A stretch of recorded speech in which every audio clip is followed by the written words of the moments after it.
पार्टीचं गटनेताची स्थापना इकडे झालेली आहे. आमची गटाची स्थापना झाली आणि गटनेत्याची आज निवड ही घोषित करण्यात आली. त्याची नोंद या इकडे कोकण भवनमध्ये कोकण आयुक्तांकडे केलेली आहे.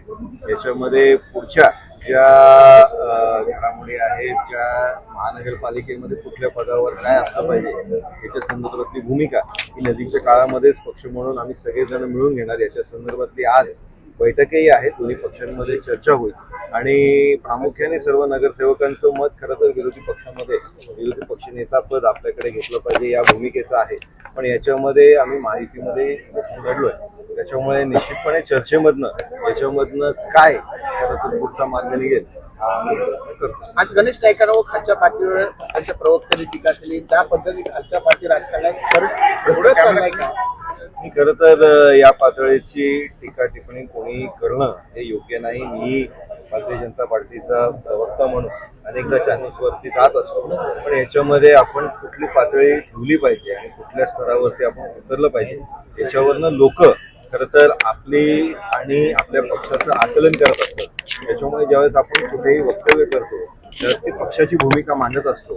पक्षाच्या संदर्भातली भूमिका मांडत असताना याच्यामध्ये मतदार लोक जनता आपल्याला बघत असते हे डोळ्यासमोर घेऊन खरं तर आपण वक्तव्य करतो. सर, पण हे शीतयुद्ध निवडणुकीनंतर संपेल असं वाटलं होतं, मात्र परत एकदा सुरू झालेलं आहे. याच्यामध्ये निश्चितपणे बघा, ते प्रत्येक जण आपापल्या पक्षाची भूमिका घेत असतो आणि ते पक्षाची भूमिका घेत असताना कार्यकर्त्याची भूमिका घेत असताना त्याच्यामध्ये ते अग्रेसिव्हली कुठे कुठे भूमिका मांडतही असतात.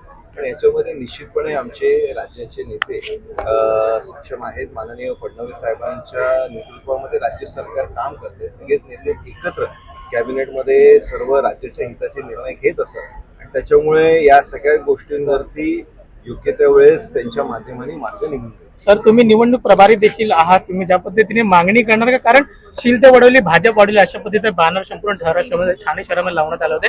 त्यामुळे कुठली खाते महत्वाची जी आहे ती भाजप या ठिकाणी मागणी करणार आहे वरिष्ठांकडे?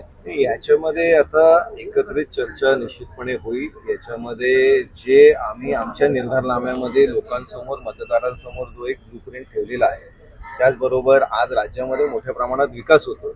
तो विकास ठाण्यातही झाला पाहिजे हे निश्चितपणे मतदारांची अपेक्षा आहे आणि त्याच्यामुळे महानगरपालिकेमधलं प्रमुख पद हे भारतीय जनता पार्टीकडे असणं गरजेचं आहे, जेणेकरून आम्ही जो अजेंडा डोळ्यासमोर लोकांच्या ठेवलेला आहे तो आम्हाला पुरा करता येईल. 2.5 वर्ष सर मागणी याच्यामध्ये आमची मागणी फार स्पष्ट आहे की जो कोण त्या प्रमुख पदावर बसेल त्याला त्या पदाला न्याय देण्यासाठी 2 ते 2.5 वर्ष कार्यकाळ असणं गरजेचं आहे. 1 वर्षामध्ये त्याला त्या पदाला न्याय देता येणार नाही. त्याच्यामुळे त्या प्रमुख पदावरती जो कोण व्यक्ती असेल त्याला 2 ते 2.5 वर्षाचा कार्यकाळ हा निश्चितपणे भेटला पाहिजे. 2.5 वर्ष महापौर आपण मागणार आहे.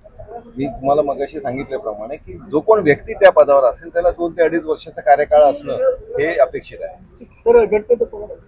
आमचे गटनेता सन्माननीय मुकेश मोकाशी यांची आज या इकडे कोकण भवनमध्ये आम्ही नोंद केलेली आहे. ते थट्टम नगरसेवक आहेत आणि माजी उपमहापौर आहेत.